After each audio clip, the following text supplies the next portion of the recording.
So this kid ends up conning millions of dollars out of people by pretending to be a Saudi royal prince.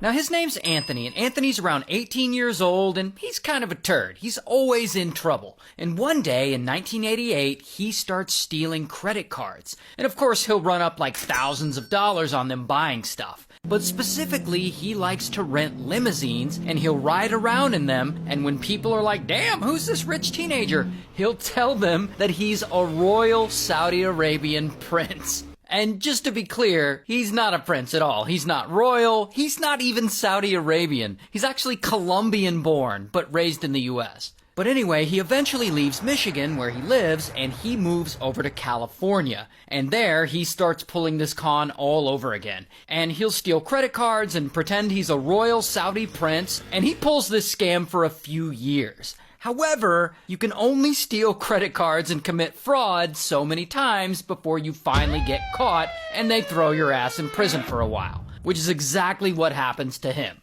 But a few years later, he gets out, and now it's 1993, and Anthony is living in Miami. And there, he commits identity theft, and he steals someone's identity, and he moves into a luxury hotel, and he keeps this lie going. He tells everyone he's an important Saudi prince, and everyone believes him, and they want to be his friend, and so he throws these big-ass parties in his hotel room for all his new friends. But, unfortunately, one night, in his hotel room, boom, two of his guests rob him.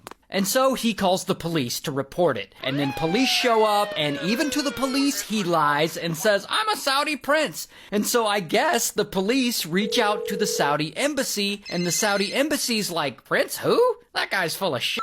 And so eventually, bam, Anthony is arrested, and he goes to jail. And he's actually there for quite a while, because it's not until about a year later that he gets out on bail. Then he goes right back to scamming. He goes to an American Express office and he tells them he's a Saudi prince and that not only was his credit card stolen, but that card had a $200 million credit limit. And then he screams at the agent to get his way, and by some miracle, I guess this works, and they give him a new American Express card with a $200 million spending limit. But, unfortunately for him, it's not long before, bam, he's caught again. And he actually gets caught a bunch of times. Here's his mugshot. And also, here's another mugshot from a different time he got caught. But anyway, bro goes to prison a couple of times because he just won't stop telling people that he's a Saudi prince and conning them. And around 15 years go by. And at this point, you would think that Anthony would give up. But no. Not only has he not given up,